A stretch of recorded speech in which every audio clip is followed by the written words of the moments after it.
Hello and welcome to our news bulletin broadcast here from Canal. First, the top stories of the news. In his capacity as the special envoy of the President of the Republic, the Foreign Affairs Minister Ahmed Attaf is received by the Mauritanian President as part of the common will to promote bilateral relations. The situation in Palestine is always critical, with more bombings of the civilians, and the humanitarian crisis and catastrophe is looming over the occupied territories.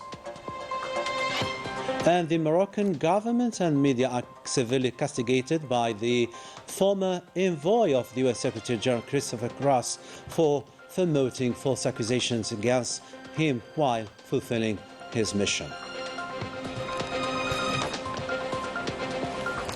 First in our news, in his capacity as the special envoy of the President of the Republic, the Foreign Affairs Minister Ahmed Attaf was received on Friday by the Mauritanian President Mohammed Ould Sheikh Al Ghazouani, to whom he handed a written message from President Abdelmajid Tebboune. This visit is part of the common will of the two leaders to upgrade bilateral relations. Several development projects were reviewed during this meeting.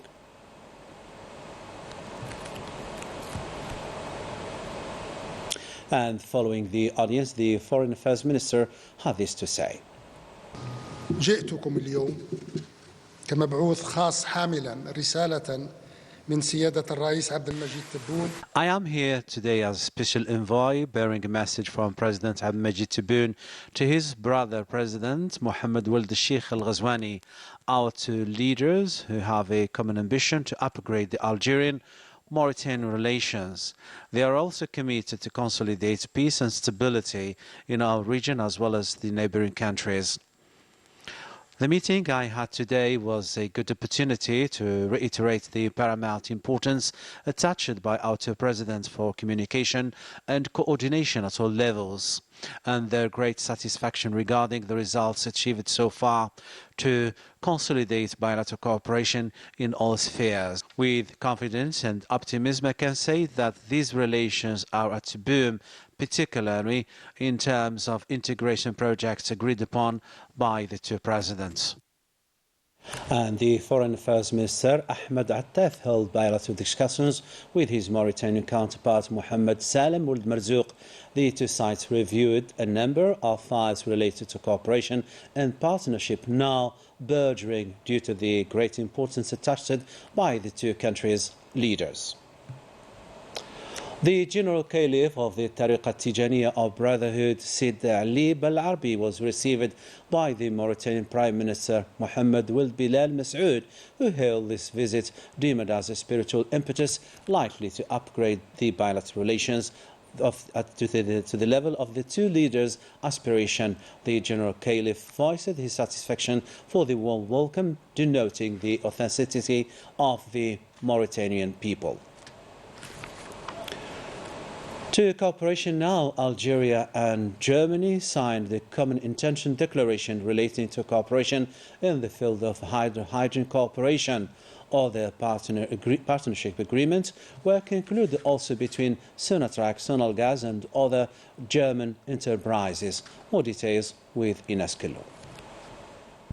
Algeria is a distinguished partner for Germany and Europe, thanks to its energy potential and its infrastructure, such as the natural gas pipelines crossing the Mediterranean Sea. Algeria and Germany, which are working to upgrade their energy cooperation, especially in the field of renewable energies, signed a joint declaration regarding their intention to set up a bilateral working group on hydrogen with the aim of promoting and supporting investments in this field.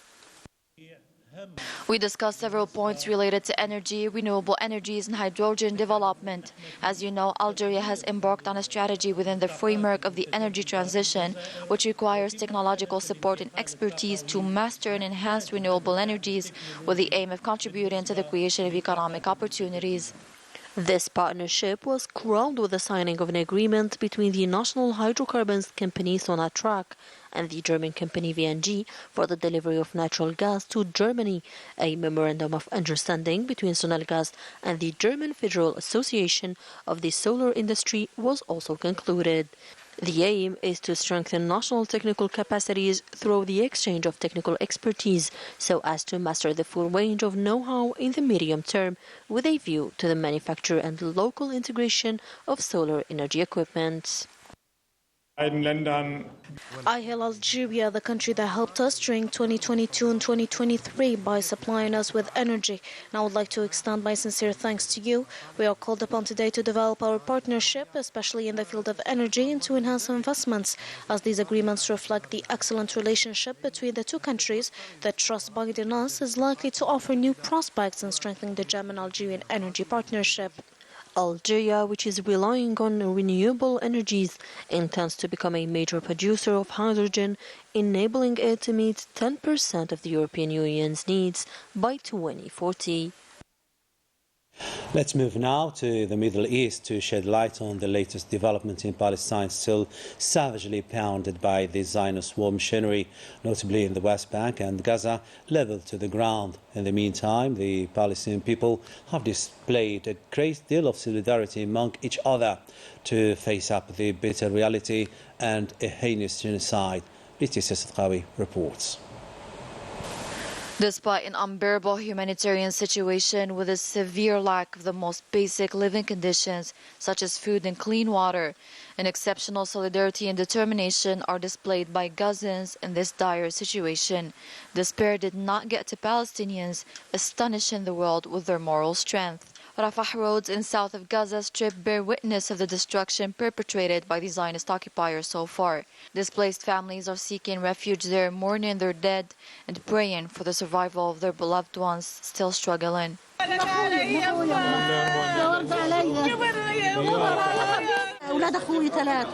I've lost 3 nephews and nieces. Look, it's a massacre. They are continuing to bomb us. We have nothing left to do. حسبي الله ونعم الوكيل حسبي الله ونعم الوكيل وعندي أنا 11 عائلة. We are 11 displaced families. The house collapsed on our heads. What do you want us to do? No signs of slowing down the barbarism. The Zionist aggressor committed 15 massacres against families in Gaza Strip over the past 24 hours, claiming 130 lives and wounding 170 people. Palestinian blood is shed night and day without any mercy. The medical complex of Al-Nasser in Khan Yunis, besieged for days now, is on the verge of an unprecedented humanitarian catastrophe. Emergency teams are blocked and unable of recovering victims, even the ones right before the hospital. The Zionist occupier has put a target on the backs of the medical teams as well. Many victims are still under the rubble and on the streets. Blocked by the occupier, the ambulances and civil defense cannot reach them. Despite the fact that the international community is bewildered of the genocide committed in broad daylight, it is still called upon to honor its promises and take action to put an end to this tragedy at all levels. Always in the same area and following the accusations targeting its personnel and the suspension of funding, the UNRWA will be probably unable to fulfill its mission in the occupied Palestinian territories after this month, adding insult to injury to the daily suffering of the Palestinian refugees. More insight with Leticia Sadqawi once again. Well, the future of UNRWA, the biggest aid provider for Gaza, is in jeopardy. Speculations are rising over its dissolution or transfer. The agency, now under scrutiny, has been operating for 75 years and plays a crucial role assisting 6 million Palestinian refugees. The situation of UNRWA is arousing a lot of speculation over its future, whether it will be dissolved, transferred or replaced, or even the reallocation of its activities towards other UN agencies or NGOs operating in Palestine, whether in Gaza or the occupied West Bank, or even in other neighboring countries. These questions drew the attention and anticipation of Palestinians and the entire international community. Over 12 countries suspended financial funding to the agency, including the USA, which provides over 60% of this funding for purely political reasons. The Zionist occupier hopes for the suspension of the activities of UNRWA. It has developed a plan last December with the support of the USA. The Zionist occupier accuses employees of UNRWA of taking part in the 7th October attacks, but until until now, no proof has been provided. To that end, the UN Secretary-General has put in place an investigating panel which reflects the importance of this situation. Suspending the funding of UNRWA is not just a simple political situation. It is an indicator of power dynamics and intrigues that surround world decision makers. This action has profound repercussions on the Palestinian people and the future of the Palestinian cause. UNRWA, a UN agency devoted to the improvement of the conditions of Palestinian refugees, is at the heart of this controversy. But suspending its funding, world powers make us question the future of the Palestinian people, rejecting the admission of its right as a refugee and the right to return, as well as the establishment of a state in Palestinian territories. In a context of political tension and humanitarian catastrophe, the future of millions of Palestinian refugees is at the crossroads. The suspension of funding comes in a critical time when the main focus should be providing the Palestinians undergoing a genocide with sustainable solutions to ease their suffering. A real humanitarian tragedy indeed. The former special envoy of the UN Secretary-General to Western Sahara, Christopher Ross, castigated the Makhzen government and Moroccan media for fomenting fake accusations against him while fulfilling his mission. He pointed out that the Makhzen was always looking for a biased envoy who would meet the Moroccan ambitions. More revelations with Melissa Kabash. The former personal envoy of the UN Secretary-General Christopher Ross denounced the false allegation campaigns brought against him while fulfilling his functions, namely those published in a Moroccan site and those unveiled by the Makhzen's high officials. In a previous interview, Mr. Ross denounced the hindrances of the Makhzen in full violation of the international law with the view of influencing the UN envoy to the service of the Makhzen's ambition. 1991 et le plan de règlement. After 1991 and the settlement plan suggested by the United Nations and the African Union, the idea was to implement a ceasefire to allow the United Nations to hold a referendum. Upon the arrival of the new Moroccan king, the idea of a referendum disappeared. The Security Council, for its part, did not react, and since the beginning of the conflict until today, one of the biggest problems encountered so as to find a settlement was the inaction of the Security Council. All it did is send in so far 4 envoys to express their support. How do they support them? We don't know the answer. There's neither diplomatic action nor pressure. Soutient vos efforts. Comment vous le soutenez? Là, il n'y a pas de réponse. Il n'y a ni activité diplomatique, ni pression à qui que ce soit. Mr. Ross indicated that never in 8 years has he pleaded to a specific proposal for the settlement of the conflict, despite the strong pressure imposed by the Makhzen, always in quest of its interests. Depuis 2007, quand le Maroc et le Polisario ont posé leurs propositions sur la table de négociation. Since 2007, when Morocco and the Polisario suggested negotiations, nothing came out of that. No one seems to say what is really happening. Moroccans don't want to negotiate. They are more comfortable with their current status, create certain conditions on the field, try to forget the file at the level of the international community. So what was their strategy during these negotiations? Ces sessions de négociation sont arrivées et tout de suite ils disent « Nous, on est là pour discuter de notre proposition d'autonomie ». Christopher Ross also recalled Algeria's position, which has always been in favor of a settlement that involved a referendum for Western Sahara in line with the different UN resolutions. Christopher Ross with an updated revelations concerning the Western Sahara file. Still with Morocco now experiencing a harsh economic situation compromising the country's future.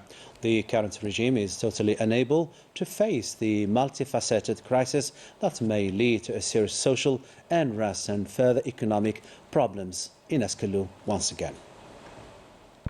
The coming years are expected to be difficult for Morocco, and the fragility of the Moroccan economy, exacerbated by a lack of infrastructure and economic corruption, points to an uncertain future.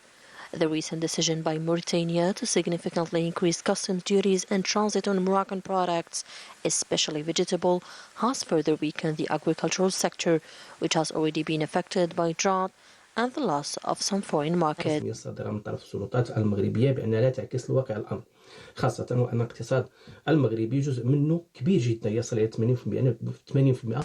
All the official reports issued by the Makhzen do not reflect reality. In fact, the Moroccan economy is on the verge of collapse. A large part of it, 80%, is unstructured.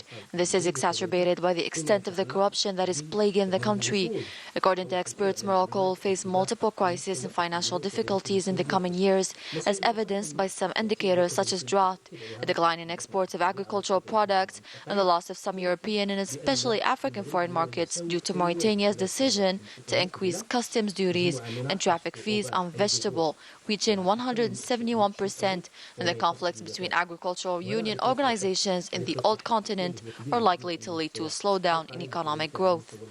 فيما يتعلق يعني بخفض المسألة ديال الصادرات من المنتوجات الفلاحية. In addition to the economic difficulties, the Makhzen remains shaken by the relentless attacks of the Sahrawi army, more determined than ever before to win back the freedom of the Sahrawis. If these parameters indicate that the economic crisis is going to get even worse, with even greater repercussions on purchasing power, leading to a surge in the price of basic foodstuffs, we must not forget the pressure exerted by the Moroccan government on the Sahrawi people. We must not forget the pressure exerted by the war waged by the Sahrawi's army in Western Sahara and the loss suffered by the Makhzen army. As a result, the population is likely to bear the full brunt of the consequences of this imminent crisis, with an expected rise in the price of vital foodstuff and a deterioration in the purchasing power. Faced with these difficulties, Morocco is going through a decisive turning point where political and economic choices will have to be taken for the future of Moroccans. Back to Algeria now to delve into the realm of sport. AS Sétif jumped to the third rank following its victory over the US Khenchla with 2-1 as part of the 16th week of the National Football Championship. The Western Derby bringing MC Oran to AC Schleff ended in a 1-1 draw.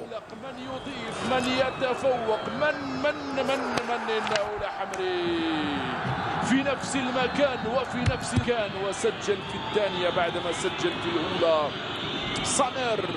صانر وسعيدي صعب أنك تمنحها له في نفس المكان.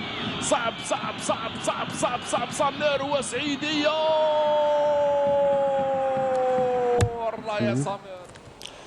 With this, we come to the end of our news bulletin. Thanks for watching. Tomorrow, other news, another day. Take care. Keep tuning to our channel, and bye-bye for now.